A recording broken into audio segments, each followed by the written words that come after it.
All right, you read the title of the video. Let's just get into it. Number 4 of the top reverb tricks is really good when you want your reverb to sound like it's just surrounding something in your mix. We're gonna use this vocal as an example. Lay it all on me, I wanna feel it, I wanna feel it. So we want this section of the track to sound really big and epic. So I've sent the lead vocal to this reverb, and you can see the decay time is almost 4 seconds. So it's a huge reverb. So you gotta fit that in with the vocal somehow. So after the reverb on the bus, I'm gonna add an EQ, but I'm gonna sidechain it back to the original vocal signal, which is bus 23 in this case. And I'll just pull up a normal spectral EQ band. So it's gonna be sidechained to the vocal signal. But the key thing here is to change it from stereo to mid. Lay it all on me, I wanna feel it.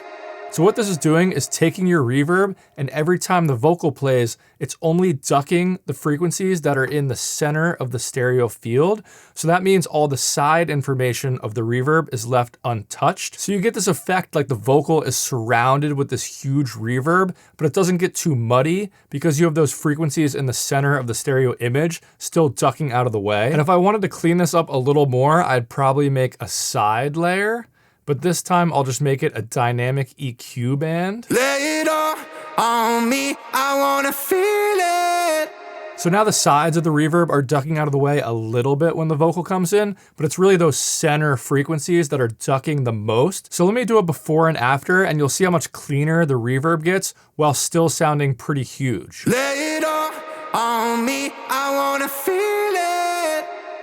Lay it all on me, I wanna feel it. Now moving on to number 3, let's use the drop as an example. I won't be bleeding.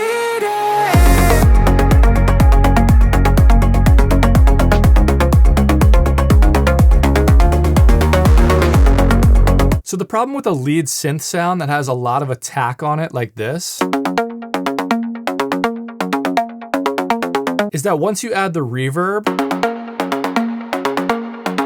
you can hear that initial click in the attack of the synth come through in the reverb, and it makes the mix sound super messy. And in all these examples, I'm putting the reverb on a send track. That's why the mix is at 100%. And in this case, I'm just gonna add a simple transient designer right before the reverb in the chain. And watch how much cleaner it gets as I cut out the initial transient.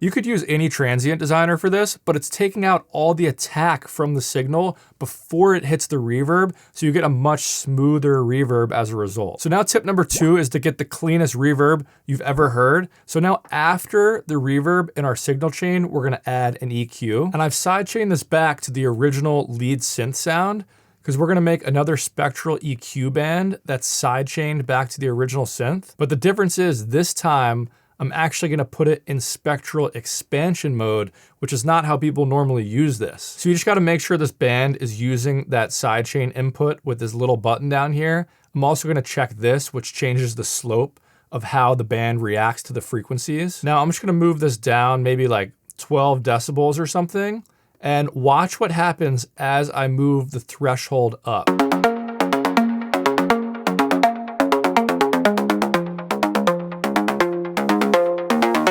Now the reverb signal is only reacting to the strongest frequencies from the lead synth, so it gives us this really clean reverb. Let me show you a before and after.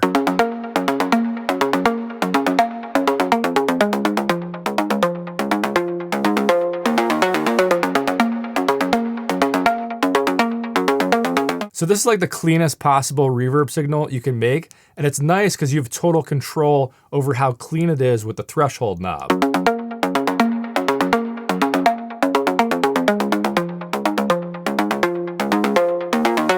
Okay, now for the last one, tip number 1 is kind of the opposite. If you want a dirtier, more harmonic reverb, then in the chain before the reverb, you could add a guitar amp. And this could be any sound. It doesn't have to be a guitar. It could be a synth sound like this. And we're just gonna scroll through some different guitar amp settings to distort the signal before it goes into the reverb.